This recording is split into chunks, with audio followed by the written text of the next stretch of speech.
اللہ کے حبیب صلی اللہ علیہ وسلم کی خدمت میں ایک شخص حاضر ہوا اور اس نے اذن جہاد طلب کیا. حضور میں جہاد پہ جانا چاہتا ہوں, مجھے اجازت مرحمت فرمائے. حضور نے فرمایا احی والدہ کا, کیا تیرے والدین زندہ ہیں؟ قالا نعم, عرض کی ہاں حضور میرے والدین زندہ ہیں. قالا ففیہما فجاہد, کہا جا ان کی خدمت کر, یہی تیرا جہاد ہے. ماں باپ کو بلکتا ہوا چھوڑ جائے اور آپ جہاد پہ چلا جائے, ماں فالج میں گری ہوئی ہے اور بیٹا تبلیغی گشت پہ چلا جائے, باپ تڑپ رہا ہے اور بیٹا پیر کی چوکھٹ پہ جھاڑو دیتا پھرے, اللہ راضی نہیں ہوگا. میں سچ کہتا ہوں, اپنے بھی خفا مجھ سے ہیں, بیگانے بھی ناخوش, کہ میں زہر حلاحل کو کبھی کہہ نہ سکا کند. بات وہی کہتا ہوں سمجھتا ہوں جسے حق, نئے ابلۂ مسجد ہوں نئے تہذیب کا فرزند. محمد عربی صلی اللہ علیہ وسلم سے بڑا پیر کون ہو سکتا ہے؟ لیکن حضرت وہ ویسے کرنی نہیں آ رہے. آقا کریم اپنے بٹن کھولتے ہیں اور کرن کی طرف, یمن کی طرف رخ کر کے لمبی سانسیں لیتے ہیں اور کہا میں رحمان کی خوشبو پا رہا ہوں. ایک دن صحابہ نے پوچھا بندہ نواز جس کے لیے تڑپتے ہو, جس کی ٹھنڈی ہوائیں آپ کو آ رہی ہیں, وہ آپ کا بڑا پیار کرنے والا ہے؟ کہا ہاں میرے سے بڑی محبت کرتا ہے. تو کہا پھر اتنی محبت کرتا ہے تو یمن تو دور نہیں ہے, بلال حبش سے آ گیا, سلمان فارس سے آ گیا, سہیب روم سے آ گیا, اور وہ یہاں یمن سے نہیں آ سکا. فرمایا اس کی بوڑھی اور نابینا ماں ہے جس کی خدمت اس کو نہیں آنے دیتی. اللہ اکبر. اب حضرت اویس کرنی نہیں آئے لیکن خیر التابعین کہلائے. آئے نہیں لیکن حضور ان کی یاد میں تڑپ رہے. اللہ, بلکہ حضور نے فرمایا کہ کوئی جائے اویس بن عامر کو ملے, اور جب ملے تو اس کو کہنا میری امت کی بخشش کی دعا کرے. جو ماں باپ کی خدمت کرتا ہے اس سے ثابت ہوا اس کی دعائیں قبول ہوتی. میں نے ایک روایت میں پڑھا ہے کہ جو آدمی روزانہ اپنے والدین کے لیے دعا کرے, والدین زندہ ہوں تب بھی, والدین فوت ہو گئے ہوں تب بھی, یہ عادت بنا لے, روزانہ ماں باپ کے لیے دعا کرے, ساری زندگی اس کے رزق میں بے برکتی نہیں آئے گی, اللہ اس کو رزق کی فراوانی عطا کر دے گا. اور جو والدین کے لیے دعا نہیں کرتا اللہ تعالیٰ کی رحمتوں سے محروم ہو جاتا ہے. حضرت ابو ہریرہ رضی اللہ تعالیٰ عنہ جب بھی ہاتھ اٹھاتے تھے تو یہ دعا کرتے تھے, اللہم اغفر لابی ہریرہ ولأمی ولمن استغفر لہما, اے اللہ ابو ہریرہ کو بخش دے, حضرت ابو ہریرہ کی ماں کو بخش دے, اور قیامت تک جو ہم دونوں کے لیے بخشش کی دعا کرے اس کو بھی بخش دے. حضرت امام محمد بن سیرین ایک بزرگ ہوئے تابعی, جب بھی دعا کرتے تھے یہ دعا ضرور کرتے تھے, اے اللہ ابو ہریرہ کی بخشش کر دے. کسی نے کہا کہ تمہیں ابو ہریرہ رضی اللہ تعالیٰ عنہ ان کی ماں سے بڑی ہمدردی ہے. کہا ان سے جو ہمدردی ہونی ہے وہ تو ہونی ہے. انہوں نے کہا ہوا ہے اللہ ابو ہریرہ اور ان کی ماں کو بخش دے, جو ان کے لیے دعا کرے اس کو بھی بخش دے. تو میں دعا کر کے اپنی بخشش پکی کر رہا ہوں. تو والدین کے لیے دعا کرنا اللہ کی رحمت کو دعوت دینا ہے. تو فرمایا کہ جاؤ اویس بن عامر کو جانا اور جا کے اس کو میری امت کے لیے دعا کا کہنا. حضرت سیدنا عمر فاروق حضرت علی المرتضیٰ گئے, جا کے ڈھونڈا, تلاش کیا, اویس بن عامر ملے, حضور کا سلام کہا, بس پھوٹ پھوٹ کے رونے لگے. کہا بتاؤ میرے رسول کے لبوں پہ میرا نام کیسے آیا تھا, حضور میرا جب تذکرہ کرتے تھے کیسے کرتے تھے.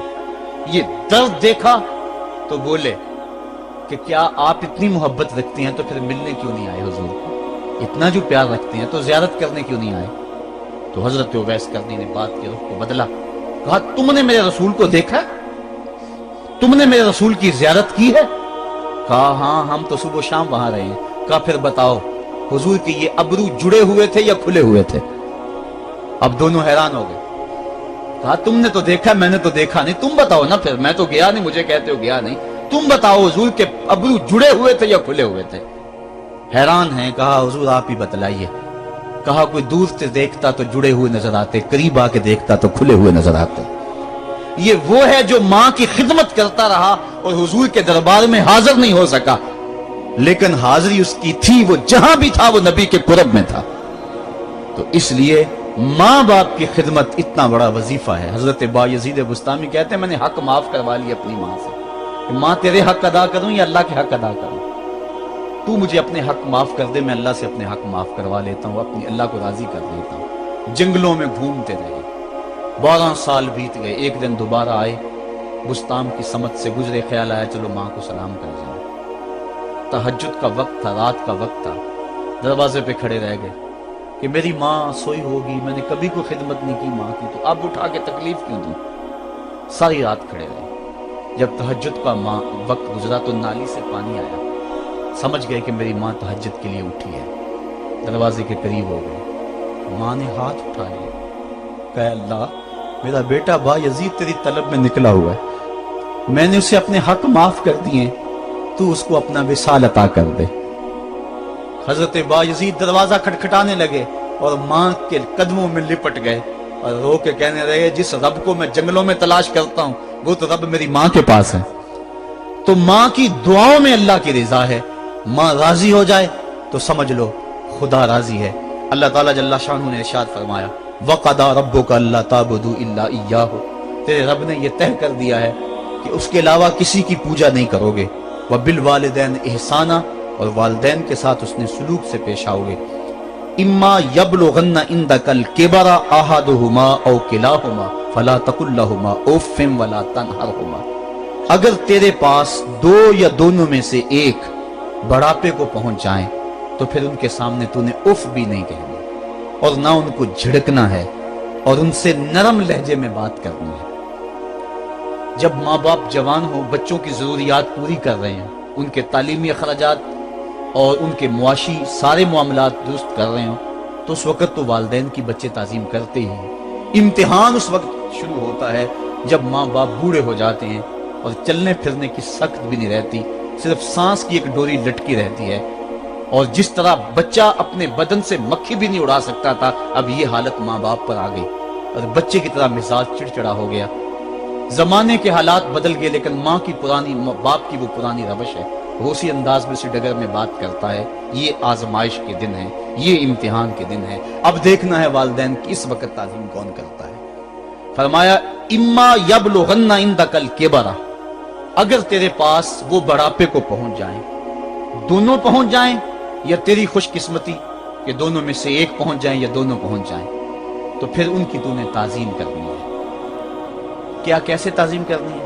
फला तकुल लहुमा उफ़्फ़िन, तूने उनको उफ भी नहीं कहना। हजरत इमाम फखरुद्दीन राजी के हवाले से मैं आज ही सुबह या गुज़श्ता शब उफ की तशरीहात देख रहा था। उन्होंने 12-13 अक़वाल बयान किए हैं, लेकिन 2 कौल फरमाते हैं। उफ ये है कि इंसान के बदन के ऊपर जो शफाफ रहता हो, साफ रहता हो, मट्टी पड़ जाए, रेत का जर्रा पड़ जाए तो उसको फूंक मार के उसको हटाता है, तो वो फूंक से जो आवाज पैदा होती है उसको अरबी में उफ कहते हैं। तो फिर उफ हर उस चीज के लिए मनकूल हो गया जो नापसंदीदा है। एक तो कौल ये है कि वालिदैन के सामने इस एहतियात से रहो। दूसरी बात आप फरमाते हैं उफ का मफहूम ये है कि जब माँ बाप बूढ़े हो जाएं तो बोलो बरास चारपाई पे निकल जाता है और इंसान उनको उठा के उनकी खिदमत करता है, सफाई करता है, कपड़े बदलता है। इंसान की तबीयत में जो फितरी नफासत है उसके तहत उसको माँ बाप से जो मकरूह और नापसंदीदा बू आती है उससे वो बचना चाहता है। वो नफरत माँ बाप से नहीं होती, वो नफरत उस बदबू से होती है जो माँ बाप के बदन से या चारपाई से या कपड़ों से उठ रही है। तो बंदा अपने जो है वो नाक पे कपड़ा रख लेता है उस बदबू से बचने के लिए। तो उफ के मफहूम को बयान करते हुए हजरत इमाम राजी कहते हैं कि इंसान को इस बात से भी रोका गया है कि तू अपने नाक पे कपड़ा रख के अगर उनको सफाई कर रहा होगा तो माँ बाप के नाजुक दिल पे कहीं ये बोझ ना आ जाए कि मेरा बेटा मुझसे नफरत कर रहा है। इसलिए वालिदैन की ताजीम का आलम यह है कि तू खुले नाक से उनकी खिदमत करे और वो बदबू सहता रहे और अपने नाक के ऊपर कपड़ा भी न रखे कि तेरे माँ और तेरे बाप के दिल के अंदर इतना खलाल और मलाल भी पैदा ना हो। ये है उफ का जुमरा। हजरत इमाम हसन रदी अल्लाह ताला अन्हु ने सारी जिंदगी अपनी वालिदा हजरत फातिमा तो ज़हरा के साथ बैठ के खाना नहीं खाया था। एक दिन हजरत सैयदा फातिमा ने फरमाया कि बेटा मेरा जी चाहता है कि मेरे साथ तुम बैठ के खाना खाओ, लेकिन तुमने कभी भी मेरे साथ बैठ के खाना नहीं खाया, क्या वजह है इसकी? हजरत इमाम हसन फरमाने लगे, अर्ज करने लगे, अम्मी मैं इस डर से आपके पास बैठ के खाना नहीं खाता कि कहीं किसी लुकमे की तरफ आपकी नजर बढ़ जाए और मैं अदमे आगही की वजह से अपने हाथ को उस लुकमे के पे डाल लूं और ना जान सकूं कि इस लुकमे को उठाने का इरादा मेरी मां के दिल में पैदा हो चुका है और मैं अल्लाह की रहमतों से महरूम हो जाऊं, इस डर से मैं आपके साथ बैठ के खाना नहीं खाया करूंगा। यानी मां बाप की ताजीम का आलम यह है, उफ तक ना कहो। हजरत सईद इब्न मुसय्यब रज़ी अल्लाह ताला अन्हु जलीलुल कदर ताबी हैं, वो फरमाते हैं कि वालिदैन के सामने बेटे की हालत क्या होनी चाहिए। तो फरमाते हैं जिस तरह भागा हुआ गुलाम पकड़ा जाए और उसको पकड़ के जो है वो आका के सामने पेश कर दिया जाए, तो उस भागे हुए गुलाम को पकड़ के जब आका के सामने पेश कर दिया जाए तो जो हालत उस गुलाम की होती है, बेटे की हालत ये माँ बाप के सामने होनी चाहिए। अब उन बेटों को सोचना चाहिए जो अपने माँ बाप को दकियानूसी का ताना देते हैं और समझते हैं ये ओल्ड फैशन है, इन्हें क्या पता जमाना कहां चला गया है, और उनके फैसलों को मुस्तरद करते हैं। उलमा ने इस बात को तफसील के साथ बयान किया है कि शरीयत के जो कतई ज़ाब्ते हैं, उन ज़ाब्तों और उन कवानीन को और उन मामलात में तो वालिदैन की फर्माबरदारी नहीं होगी, अल्लाह की अगर मासियत होती हो, लेकिन जो मामले शक वाले हैं वहां माँ बाप के कौल को तरजीह दी जाए। तो फरमाया उनके सामने उफ भी नहीं कहनी, वकुल लहुमा कौलन करीमा, और उनसे नरम लहजे में बात करनी है। वख्फिद लहुमा जनाह ज़ुल्ल मिनर रहमा, और उनसे बात और उनके लिए अपने बाजू बिछा लेने हैं नरम दिली की वजह से, नरमी की वजह से। जब जानवर जमीन की तरफ रुख करता है, ऊपर से नीचे की तरफ आता है तो अपने परों को सकेड़ लेता है, तो उसके लिए ये लफ्ज बोले जाते हैं वख्फिज लहुमा जनाह। तो अल्लाह ताला फरमाया जिस तरह वो जानवर इज्जत से अपने बाजू सकेड़ लेता है और फैलाता नहीं है, वालिदैन के सामने तेरी अकड़, तेरा उहदा, तेरा मनसब, तेरी शाने, तू बड़ा ऊंचा है, लोग तुझे सलूट करते हैं, तेरे हाथ चूमते हैं, तुझे सलाम करते हैं, ऊंची कुर्सियों पे तू बैठता है, लेकिन वो सब वहां छोड़ दे और माँ के कदमों में आजिज बन के बैठ जा, बाप के कदमों में आजिज बन के बैठ जा। वहां अपनी उस किसी चीज का लिहाज रख, परिंदा ऊपर कोड़े तो पर खोले, लेकिन जब नीचे आए तो परों को समेट ले। तेरा ओहदा, तेरा मनसब बाहर रहे, जब माँ बाप के पास आए उस वक्त तू मुअद्दब गुलाम की सूरत में अपने वालिदैन के सामने खड़ा। वकुल रब्बिरहमहुमा कमा रब्बयानी सगीरा, और अगला हक ये बयान फरमाया कि अल्लाह की बारगाह में अर्ज़ कराए, अल्लाह मेरी माँ पर भी और मेरे बाप पर भी रहम फरमा।